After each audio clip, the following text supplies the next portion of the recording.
Assalamualaikum warahmatullahi wabarakatuh. Alhamdulillah, wassalatu wassalamu ala rasulillah. Segala puji dan puja kehadirat Allah subhanahu wa ta'ala, juga salawat dan taslim kepada Nabi besar Muhammad sallallahu alaihi wa ala alihi wa sahbihi wasallam. Saudaraku seiman, waktu terus berlalu.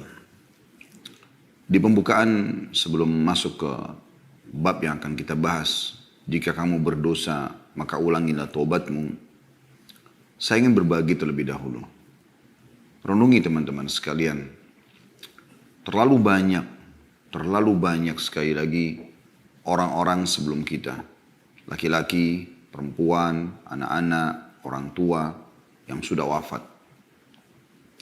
Sesehat apapun badan mereka, setinggi apapun prestasi dunia mereka telah kejar, dan semua yang berhubungan dengan masalah target-target yang biasa dijadikan sebagai target utama setiap orang di muka bumi ini, mereka sudah coba raih, mengejar dan raih, tapi mereka meninggal dunia teman-teman sekalian.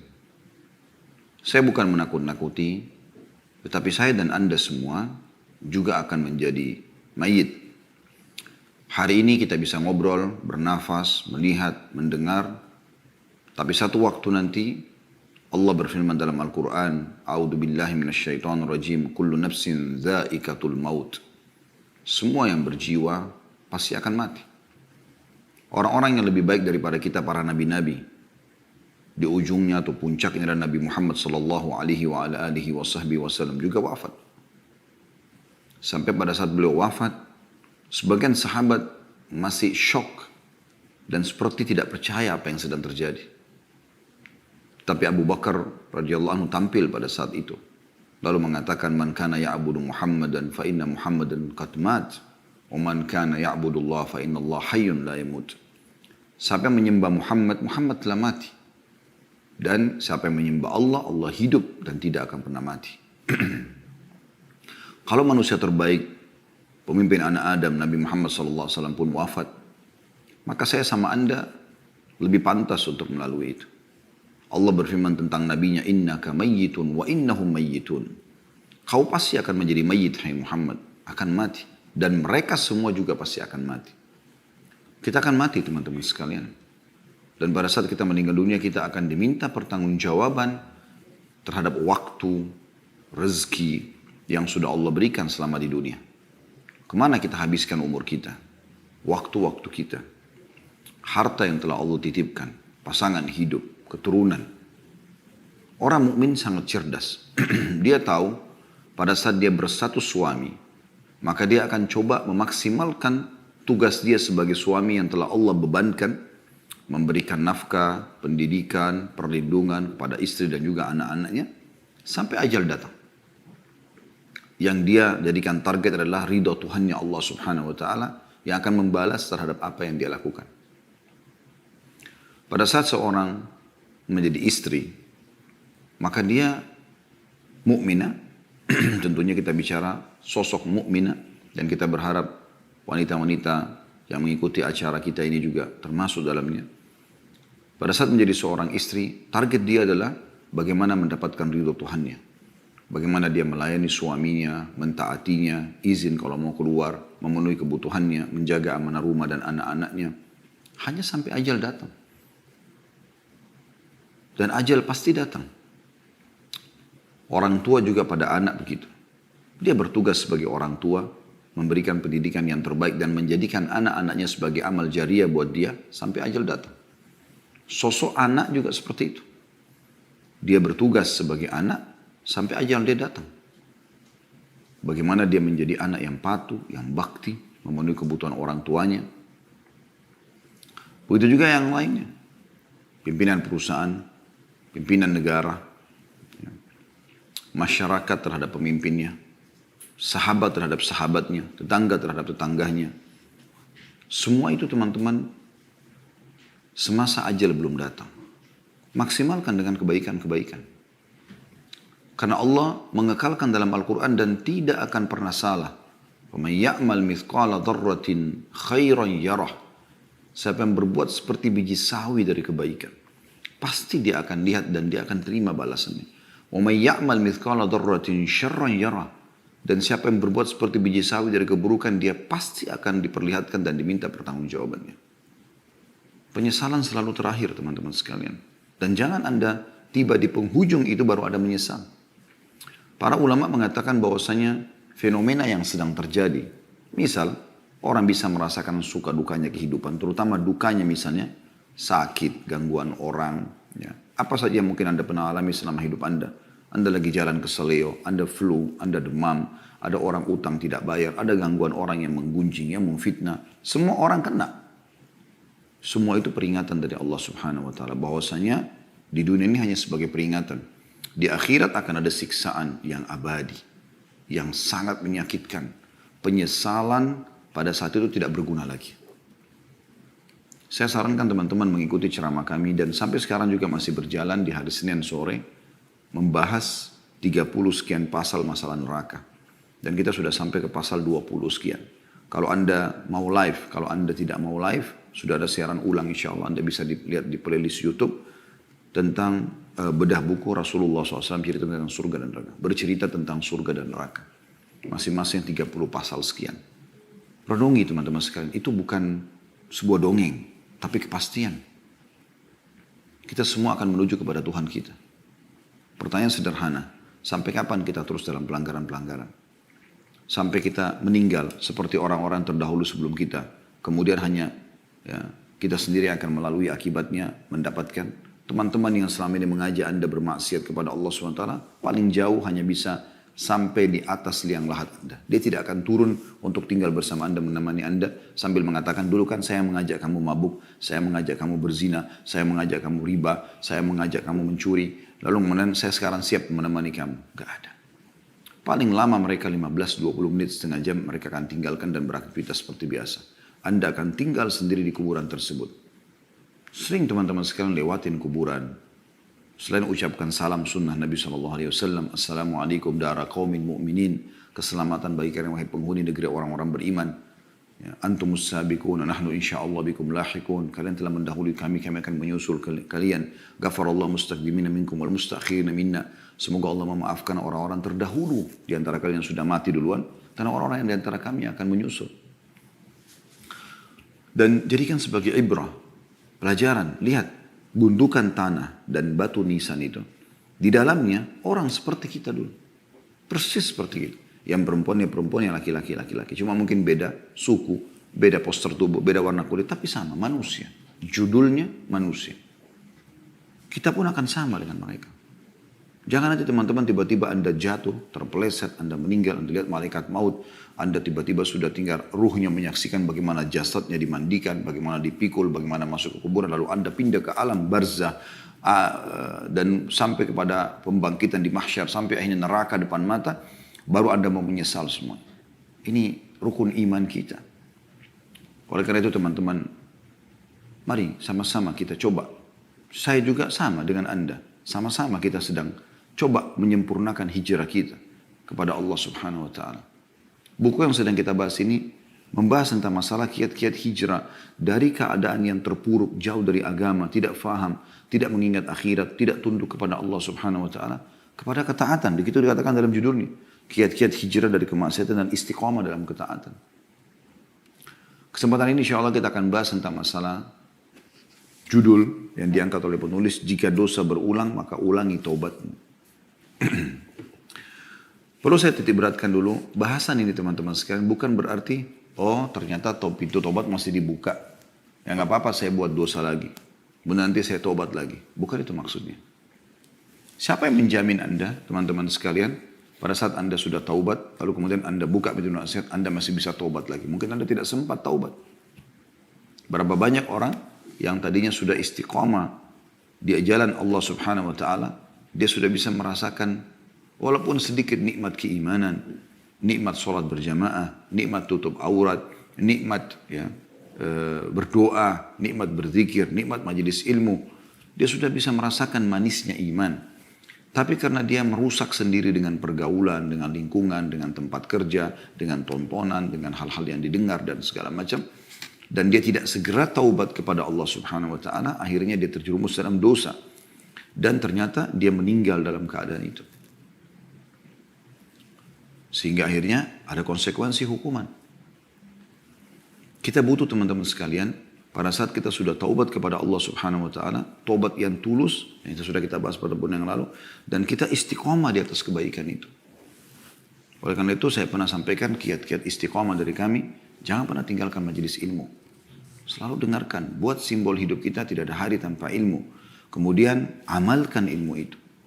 Sudah berapa kali Anda dengarkan tentang sholat malam, tentang sedekah, tentang zikir, tentang doa, tentang segala macam amal soleh. Sudahkah Anda terapkan dalam kehidupan Anda? Terapkan. Dan sudah sering saya bahasakan, paksakan. Paksakan sholat malam, paksakan sholat duha, paksakan sholat ke masjid, paksakan baca Quran, paksakan berzikir, paksakan berdoa, paksakan bakti sama orang tua, paksakan bersedekah, paksakan haji dan umroh, paksakan semuanya.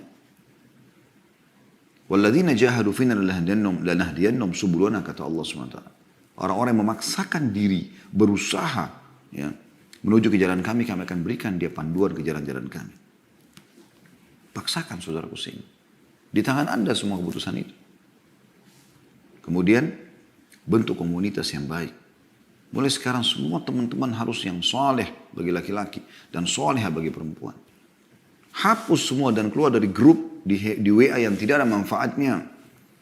Isinya foto-foto vulgar, perkataan-perkataan yang tidak baik, gunjing orang. Tutup. Anda manusia, lemah. Kita ini lemah teman-teman sekalian. Mudah sekali terpengaruh. Kita ini sangat sensitif manusia itu. Sangat sensitif. Saya pernah bahasakan dan saya kasih contoh, saya ulangi lagi. Saya bisa pada saat memegang misalnya taplak meja ini, saya bisa seketika mengetahui kalau benda ini kasar atau halus. Saking sensitifnya manusia. Kita pada saat memegang sesuatu kita bisa tahu ini dinding ini dingin misalnya, kasar atau halus, atau misalnya dingin ataupun panas misalnya suhunya, kita seketika bisa tahu. Misalnya kalau karena ruangan dingin misalnya, atau lagi musim dingin, atau lagi musim panas gitu kan. Kita bisa bedakan teman-teman sekarang seketika bau itu wangi atau busuk. Kita bisa seketika membedakan ini terang atau gelap dengan mata kita selama masih normal. Kita bisa bedakan mana intonasi suara yang keras, mana yang kecil dengan kuping kita. Kita bisa bedakan dengan lidah kita, oh ini manis, oh ini asam, oh ini pedas. Kita bisa rasakan semuanya seketika. Jadi kalau Anda mendengar sesuatu yang berbau kemaksiatan lalu Anda mengatakan saya tidak terpengaruh, itu nggak mungkin. Memang harus tutup kuping itu. Para salafus saleh kalau lewat mendengarkan musik atau mendengarkan sesuatu yang bisa mengganggu imannya, mereka tutup kuping mereka. Segera selamatkan diri. Lisan, kontrol. Sebelum mengucapkan teman-teman, pikir dulu, ucapan ini perlu nggak saya sampaikan? Perlu nggak saya ucapkan? Kalau enggak, jalankan sabda Nabi SAW. Man kana yu'minu billahi wal yawmil akhir falyakul khairan aw liyasmut. Sampai mengaku beriman kepada Allah dan hari akhir, ucapkan yang baik saja atau dia diam. Sampai pernah Nabi SAW mengingatkan, banyak orang masuk neraka karena lisannya. Maka kata Mu'adz bin Jabal, ya Rasulullah, apakah kami akan dihisab sama Allah karena lisan kami? Kata Nabi SAW, celaka hai Mu'adz kalau kau tidak tahu. Mayoritas orang masuk neraka justru karena lisannya. Sampai kata Nabi SAW, siapa yang bisa menjamin untukku apa yang diantara dua pipinya, lisannya, dan apa yang diantara dua kemaluan, dua pahanya, kemaluannya, maka aku akan jamin baginya surga. Kontrol. Kontrol teman-teman sekalian. Keputusan di tangan Anda. Dan Anda akan bertanggung jawab dengan itu semua. Bentuk komunitas yang baik. Nggak ada lagi grup-grup yang berbau kemaksiatan. Nggak ada lagi teman-teman tempat curhat yang aneh-aneh. Tidak ada lagi tontonan hal yang didengar yang bisa membuat Anda terbawa dengan arus mereka. Kata Nabi SAW, min husni islamil mar' tarkuhu ma la ya'ni. Termasuk kesempurnaan Islam seseorang adalah meninggalkan apa yang tidak ada bermanfaat bagi dia. Atau tidak ada hubungannya sama dia. Ada orang subhanallah sibuk buka handphone, medsos, nyari yang tidak ada manfaat. Tidak ada hubungannya sama dia sama sekali. Masuk ke alam politik, dia sendiri bukan politikus, bukan alamnya. Atau masuk membahas tentang masalah rumah tangga orang lain, artis fulan yang cerai, ini, itu, segala macam. Semua informasi terkumpul. Kenapa Anda tidak lebih baik maksimalkan memori Anda itu untuk hafal Quran, untuk hafal hadis, isi dengan amal-amal saleh. Minimal ya dicatatkan pahala walaupun itu sunnah, bukan sebuah kewajiban. Daripada nanti buku amal kita terisi dengan hal-hal yang kosong, menghayal, tidak ada gunanya. Tidak ada gunanya teman-teman sekalian. Menyesal loh terakhir itu, ingat itu. Akan menjadi penyesalan. Semoga Allah selamatkan kita. Bahasan kita teman-teman sekalian adalah, kalau seandainya ada orang melakukan taubat nasuha, dia maksiat lalu dia taubat nasuha. Dengan syarat yang sudah kita sampaikan, Imam Nawawi rahimahullah mengatakan 3 syarat: meninggalkan dosa itu seketika, menyesali dan berjanji sama Allah tidak akan mengulanginya. Akan diterima taubatnya. Tapi berjalan waktu, ternyata dia mengulangi lagi dosa. Dengan tidak ada maksud dari awal pada saat dia taubat. Ya. Misal setelah 5 tahun, 10 tahun kemudian dia terjerumus lagi dengan perzinahannya, atau dengan ghibah atau apa saja. Karena lemahnya iman pada saat itu. Apa yang harus dilakukan? Taubat lagi. Tapi ingat ya, bukan taubat ini direkayasa. Artinya gini, dari awal waktu dia taubat pertama, dia tinggalkan dosa. Baiklah, zina berhenti. Sesali, tapi dia belum berjanji, belum bertekad. Kalau ada kesempatan satu waktu, saya juga gampang taubat. Berarti taubat awal sudah tidak diterima sama Allah SWT. Ini betul-betul murni, dia tidak mau, dia menyesal, dia tekad benar-benar bulat. Satu waktu memang lemah imannya, lalu kemudian dia terjumus lagi. Apa yang harus dilakukan? Taubat lagi. Karena syaitan berhasil menyerang dia pada saat itu. Tugas dia adalah melawan syaitan itu. Melawan syaitan dengan apa? Dengan memberhentikan serangan syaitan tadi. Maksiat itu adalah serangan syaitan. Ibarat Anda kalau sedang ada godaan untuk berbuat dosa, misal mendengar yang haram, melihat yang haram, tangan menjamah yang haram, kemaluan melakukan yang haram, kaki melangkah yang haram. Ini sebenarnya Anda sedang diserang sama syaitan. Saya ulangi lagi. Anda sedang diserang sama syaitan. Yang ketiga kali saya ulangi. Anda sedang diserang oleh musuh Anda, syaitan. Pertanyaan saya teman-teman sekalian. Kalau Anda sedang diserang, apa yang Anda lakukan? Renungi, perkataan ini renungi. Kalau Anda sedang diserang oleh musuh, apa yang Anda lakukan? Diam saja kah? Atau menangkis dan melawan? Tidak ada pilihan lain. Kalau Anda diam saja, berarti syaitan atau musuh kita leluasa. Dia mau penggal leher kita, dia mau tusuk dada kita, dia mau tusuk perut kita, terserah dia. Dan itu berbahaya. Kecil saja cuilannya sudah cukup membuat kita kesakitan. Allah mengatakan tentang syaitan, aduun lakum fattakhidu adua. Musuh kalian maka jangan jadikan dia sebagai musuh. Tugas saya apa? Tangkis. Kan gitu. Kalaupun kita sudah menangkisnya, misalnya ada bisikan untuk berzina atau untuk ini dan untuk itu, lalu kita tangkis, enggak, saya enggak mau. Terus aja itu. Terus aja bekerja karena dia lagi serang. Nah, caranya gimana supaya kita malah ya membuat dia jadi enggak bisa menyerang lagi kita? Kita harus kuat sekali bentengnya. Benteng ini adalah keimanan. Jadi beda teman-teman sekalian kalau benteng Anda itu cuman kalau kita ibaratkan rumah seperti pagar dari kayu yang rapuh. Ular datang dan ular ini mau masuk menyerang Anda. Maka dia dengan leluasa mematok kayu itu mungkin bisa merusaknya gitu. Tapi kalau Anda punya pagar atau tembok beton, ular ini biar matok nggak bisa apa-apa, patah malah giginya. Karena kuatnya.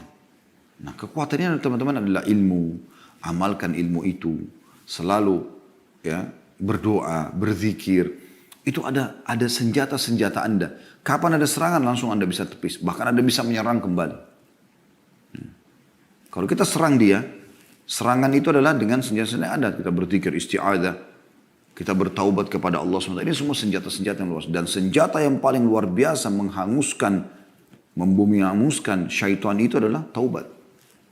Karena kapan dia menyerang, kita langsung tangkis dengan taubat itu. Astaghfirullah wa atubu ilaih. Saya nggak akan lakukan. Maka dia akan kalah secara otomatis. Sampai pernah dinukil dalam sebuah riwayat. Iblis berkata, saya akan terus menyesatkan hamba-hambamu ya Allah. Dari turunan Adam. Kata Allah SWT, saya akan terus memaafkan mereka selama mereka beristighfar dan bertobat.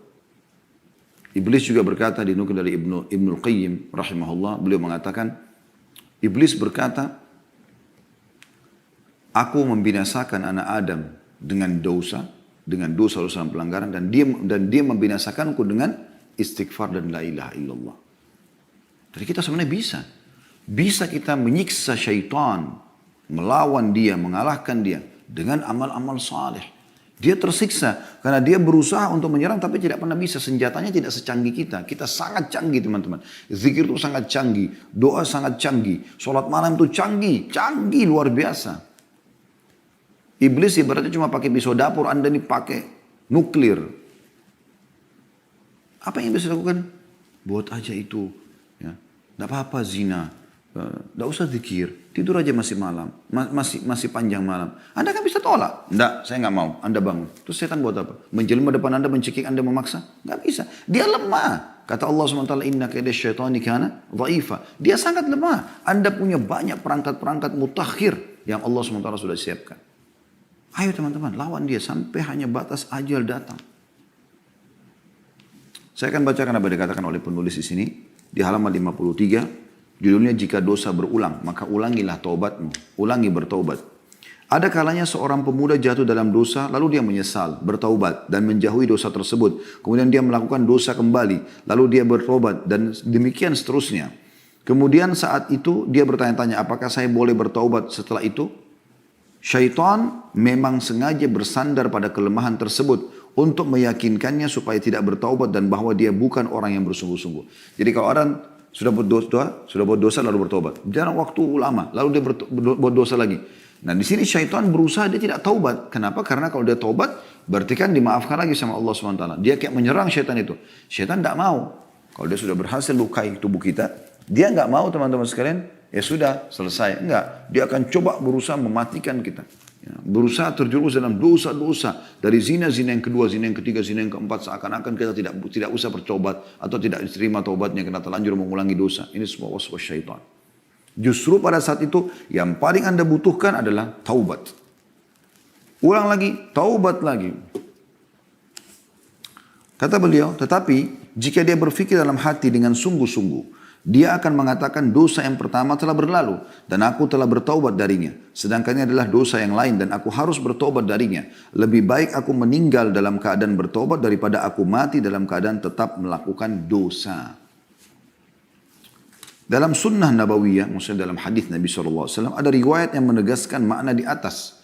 Dalam As-Sahihain, riwayat Bukhari Muslim, dari hadis Abu Hurairah radhiyallahu anhu disebutkan bahwa Rasulullah sallallahu alaihi wasallam bersabda, inna abdan asaba dhanban wa rubbama qala adhnaba dhanban faqala rabbi adhnabtu wa rubbama qala asabtu faghfir li faqala rabbuhu a'alima abdi anna lahu rabban yakfiru adh-dhanb wa ya'khudhu bihi غفرت لعبدي ثم مكث ما شاء الله ثم أصاب ذنبا أو أذنب ذنبا فقال ربي أذنبت أو أصبت آخر فاغفر لي فقال علم عبدي أن له ربا يكفر الذنب ويأخذ به غفرت لعبدي ثم مكث ما شاء الله ثم أذنب ذنبا وربما قال أصاب ذنبا فقال ربي أصبت أو قال أذنبت آخر فاغفر لي فقال علم عبدي أن له ربا يغفر الذنب ويأخذ به غفرت لعبدي ثلاثا فليعمل ما شاء.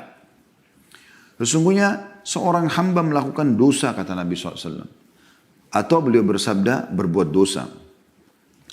Lalu dia berkata, wahai Tuhanku, aku telah berbuat dosa. Maksudnya dia menyesali. Atau kata Nabi SAW, dia mengatakan, aku melakukan dosa, maka ampunilah aku. Tuhannya berfirman, apakah hambaku ini tahu bahwa dia mempunyai Tuhan yang mengampuni dosa dan menghukum karenanya, karena perbuatan dosa tersebut?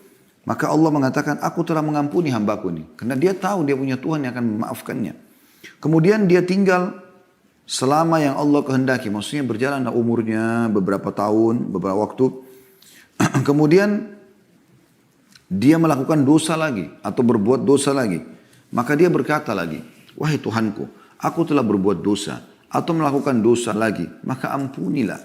Tuhannya berfirman, apakah hambaku mengetahui bahwa dia mengetahui Tuhan yang mengampuni dosa dan menghukum karenanya?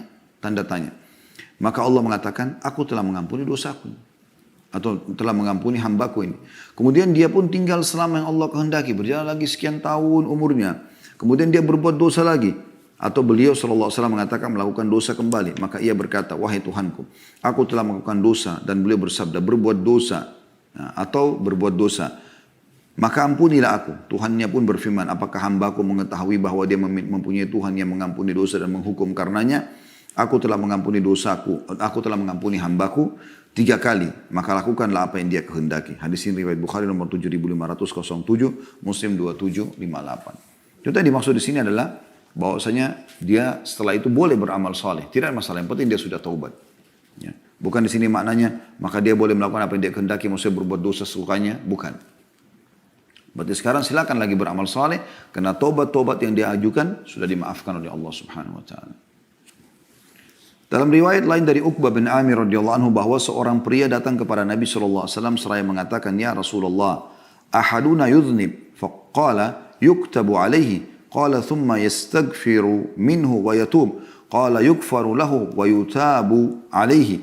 Qala fayaudu fayudhnib. قال يكتب عليه قال ثم يستغفر منه ويتوب قال يغفر له ويتاب عليه قال فيعود فيذنب قال يكتب عليه ولا يمل الله حتى تملوا. Wahai Rasulullah, salah seorang dari kami melakukan dosa. Beliau bersabda, dicatat dosanya. Karena pelanggaran dia. Orang itu mengatakan lagi, kemudian dia beristighfar dan bertobat darinya. Maka kata Nabi SAW, dia diampuni dan diterima taubatnya.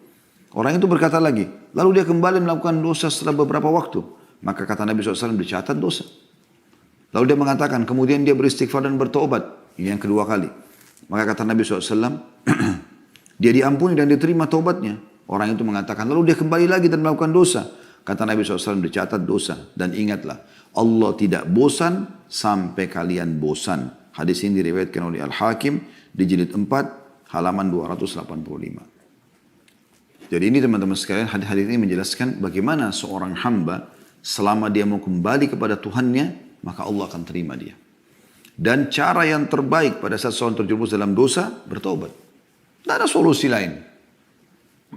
Astaghfirullah, artinya aku memohon maaf ya Allah. Wa atubu ilaik, dan aku taubat kepadamu, artinya aku kembali ke jalanmu dan aku berikrar tidak akan mengulanginya. Tidak ada solusi lain. Dan dengan itu Allah akan maafkan kesalahannya, dan secara otomatis semua fasilitas akan kembali dia bisa nikmati. Ibnu Abi Dunya dengan sanadnya meriwayatkan dari Ali radhiyallahu anhu, dia mengatakan sebaik-baiknya adalah setiap orang yang diuji dalam kurung dengan dosa lalu bertaubat. Ditanyakan, jika dia mengulanginya lagi, maka dia menjawab dia beristighfar kepada Allah dan bertaubat. Ditanyakan, jika dia kembali berbuat dosa, dijawab, maka dia menjawab dia beristighfar kepada Allah dan bertaubat. Ditanya, sampai kapan? Kata beliau, sampai syaitan berputus asa. Karena syaitan tadi harapannya adalah kalau kita berbuat dosa, kita merasa terkucilkan, kita merasa Allah tidak akan terima, bersangka buruk dengan Allah, lalu kemudian kita terus terjerumus dalam dosa. Dia berharap kita celaka dan bersama dari neraka. Oleh karena itu, yang terbaik adalah taubat. Lalu teman-teman sekalian, saya kembali mengingatkan, poin yang sedang kita bahas ini bukan berarti menggampang-gampangkan, oh kalau gitu buat dosa aja nggak apa-apa nanti taubat lagi. Itu berarti dari awal dia memang meremehkan masalah ini.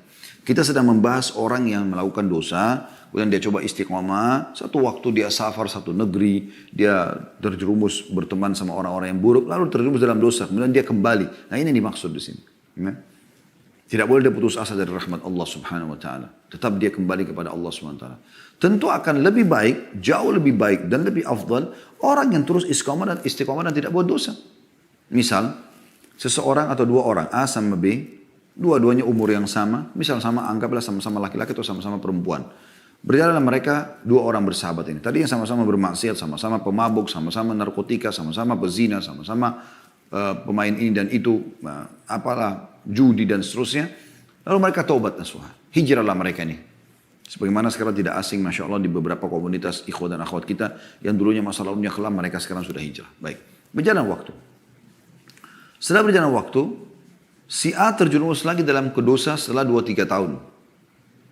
Terjerumus lagi dalam dosa-dosa yang dia lakukan walaupun tidak semua diulangi sama dia. Tapi si B tetap istiqomah. Ya. Misal tahun ketiga. Tahun keempat, si A taubat nasuha, lagi kembali. Lalu kembali istiqomah bersama si B. Kira-kira mana yang lebih baik di sini? Lebih baik tetap si B. Ya kan? Karena di waktu yang si A berbuat dosa, walaupun dia taubat Allah maafkan, di detik-detik yang dia pakai dosa, si B sedang melakukan ketaatan. Iya kan? Misal si B lagi sholat malam, si A lagi di karaoke.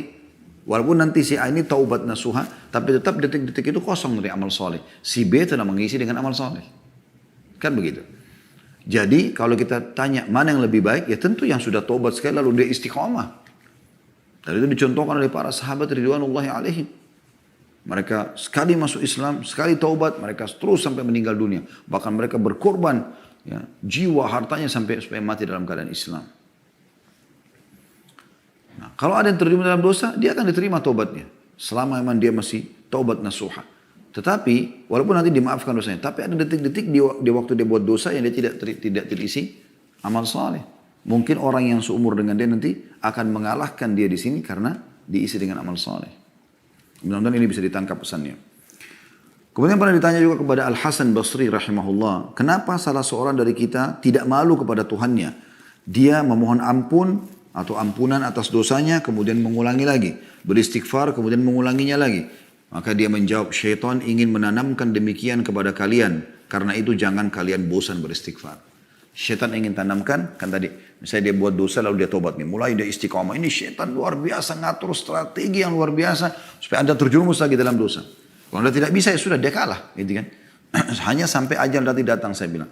Baik, anggaplah di tahun ketiga, tahun kelima, tahun ke-10 anda kembali terlibat dalam dosa. Berarti syaitan berhasil tuh. Ada satu strategi dia yang berhasil dia tembuskan kepada anda. Tadi saya sudah bilang, caranya adalah harus lawan. Melawan, tidak boleh dibiarkan. Senjata yang paling bagus taubat. Maka akan tertutup lagi pintu dia sekian tahun ke depan.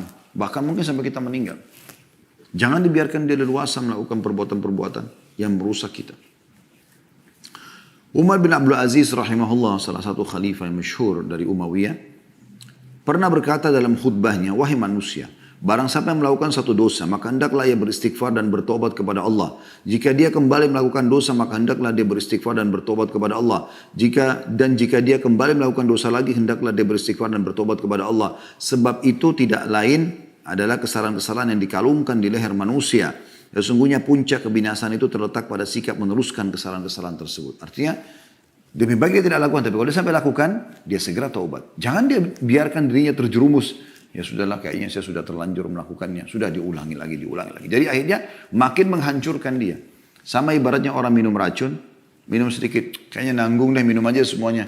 Ya bisa membinasakan. Tadi sedikit aja sudah bisa merusak tubuhnya, organ tubuhnya. Sekarang dia minum lebih banyak, maka akan lebih banyak. Seperti itu dosa. Banyak orang tidak paham ini. Dia pergi berzina, nyesal nih. Allah juga menyesal. Tapi akhirnya dia 2-3 hari gak berhubungan sama pacarnya atau lawan jenisnya. Tapi setelah itu kontek-kontekan lagi seminggu, lalu kemudian ketemu lagi, berzina lagi. Begitu terus. Akhirnya terjerumus dalam kemaksiatan kepada Allah SWT. Bahaya sekali ini. Ya. Harusnya dalam masa penyesalan itu, betul-betul dia tutup dirinya, dia tidak mau lagi berhubungan dan segala macam, kecuali yang halal dengan cara pernikahan itu lain. Kalau enggak ditutup sama dia. Nah kalau tidak berarti dia akan dalam kebinasaan. Itu yang beliau katakan, kebinasaan justru kalau terus-menerus dalam kemaksiatan tersebut. Justru tidak taubat. Jadi tadinya cuma luka satu titik saja ditusuk oleh setan, sekarang sudah pindah ke sini, pindah ke leher, pindah ke kepala, diluka-lukain. Sehingga kita makin lama sembuhnya. Ya. Kata beliau bahkan makna tersebut masuk dalam kategori firman Allah Subhanahu wa taala yang disebutkan dalam surah Al-Imran ayat 135 yang bunyinya a'udzubillahi minasyaitonirrajim walladzina idza fa'alu fahishatan aw zalamu anfusahum dzakarullaha fastaghfiru lidzunubihim wa may yaghfiru dzunuba innallaha wa lam yusirru ala ma fa'alu wa hum ya'lamun.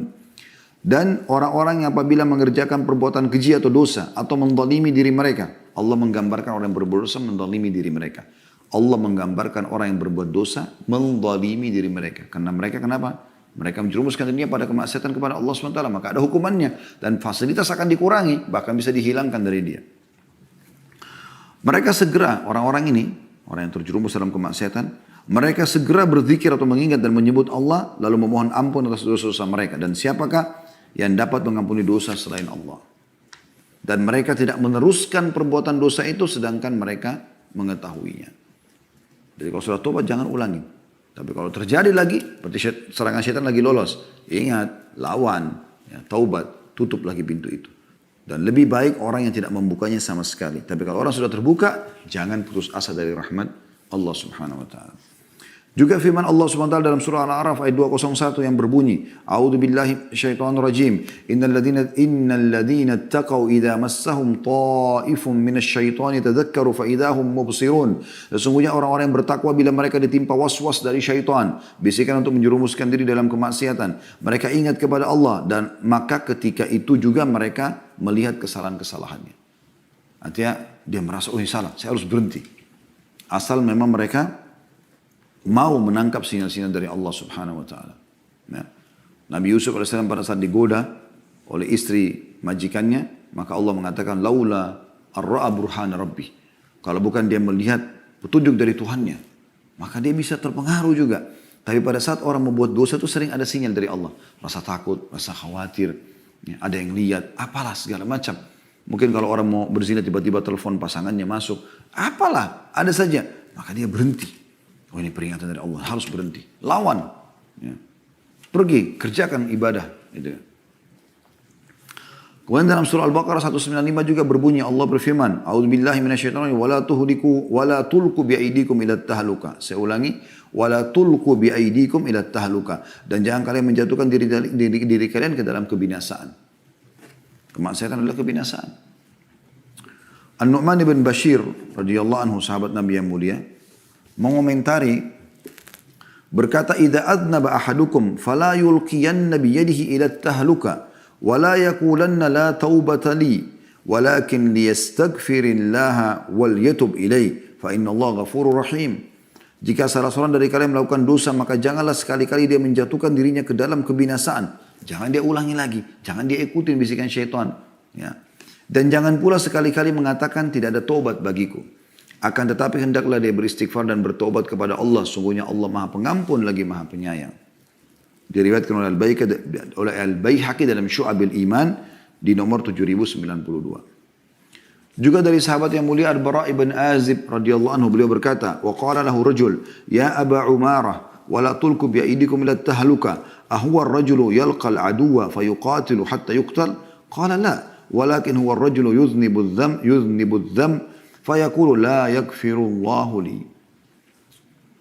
Bahwa ada seorang laki-laki bertanya kepadanya, kepada Al-Bara' ibn Azib radhiyallahu anhu. Julukannya beliau Abu Umarah. Wahai Abu Umarah, apa makna firman Allah Subhanahu wa taala, dan janganlah kalian menjatuhkan diri kalian dalam kebinasaan, surah Al-Baqarah ayat 195. Apakah maknanya adalah seseorang bertemu musuh lalu berperang sehingga dia terbunuh? Kan di sini kalau udah terlihat ya, wala tulku bi aidikum ila tahluka. Jangan kalian membinasakan diri kalian. Apakah maknanya ini adalah masuk medan perang bawa pedang lalu hadapi musuh sehingga kita terbunuh? Maka kata beliau, bukan. Tetapi maksudnya adalah orang yang melakukan satu dosa lalu dia mengatakan Allah tidak akan mengampuni dosaku. Ya, diambil dari Al-Baihaqi juga dalam Syu'abil Iman di nomor 7093. Juga firman Allah SWT, فَإِنَّهُ كَانَ لِلْأَوَّابِينَ غَفُورًا. Sesungguhnya Allah Maha Pengampun bagi orang-orang yang taubat. Surah Al-Isra ayat 25. Artinya Allah SWT akan menerima taubat. Tidak ada kata-kata putus asa. Yang penting kita mau memperbaiki. Sa'id bin Musayyab rahimahullah, ini salah satu ulama tabi'in, berkomentar, huwa alladhi yudhnibu thumma yatub, thumma yudhnibu thumma yatub, thumma yudhnibu thumma yatub. Yang dimaksud dengan tadi firman Allah Subhanahu wa taala dalam surah Isra ayat 25, فَإِنَّهُ كَانَ لِلْأَوَّابِينَ غَفُورًا.